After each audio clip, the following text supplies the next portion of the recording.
สบายดีพี่น้องป้องปลายสุขูสุคนวันนี้ก็คือเก่าพี่น้องอยู่ไฮอยู่หน้าคือเก่าจูงงัวเลาะคันเล่มหญ้ามือแรงทำตะเวนโต๊กดินน้ำหมอกลงสลัวเมื่อนี้เขาก็มาจูงลูกนั่งจอย พี่น้องตะกี้เฮาต้องเบิ่งอันนี้คันบอลนี้แบบถือว่างัวบ่อิ่มมันปุ่งก็ถือว่างัวอิ่มสวงมันอิ่มบ่นี่อิ่มแล้วนี่ก็ต้นมะฮุงนี่อยู่เพื่อลูกคือกันนี่ก็นะ อยู่เพื่อลูกต้นน้อย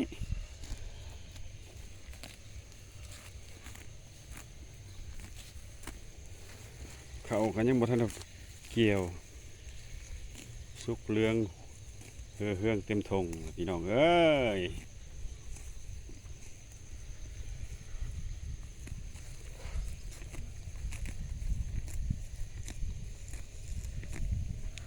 เจ้าบ่ได้อยู่พี่แต่ไปเลาะหันเลาะนี่ก็บ่ได้เกี่ยวคนละฮอดมือเกี่ยวคนละก็สิถ่ายให้เบิ่งให้พี่น้องเขาได้เบิ่งเก่า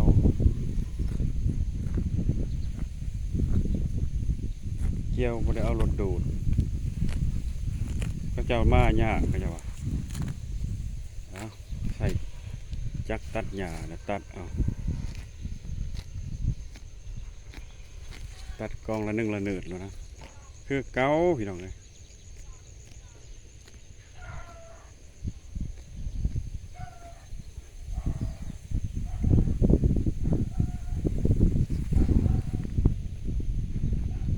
ก็แบบนี้แหละพี่น้องเขาก็นะตัวซุกเนี่ยตัวบ่ซุกเนี่ยตัวบ่ซุกเนี่ยเขียวๆพี่น้องเขียวยังบ่ทันซุกเรื่องนี่ซุก อัปเดตสถานการณ์อยู่หน้าต้นบกนี่คือเก่าเนี่ยหน้าต้นบกยามแรงคอยคำพยายามมันได้3 นาทีจะก็น้องพี่น้องน่าจะเจอจังจากล่ากันก็สิได้ขอไว้ใส่พรพี่น้องๆที่เขาเบิ่งเขาส้มเพื่อนไก่เพื่อนใหม่เพื่อนเก่าเพื่อนไทยเพื่อนลาวเพื่อนต่างแดนต่างประเทศ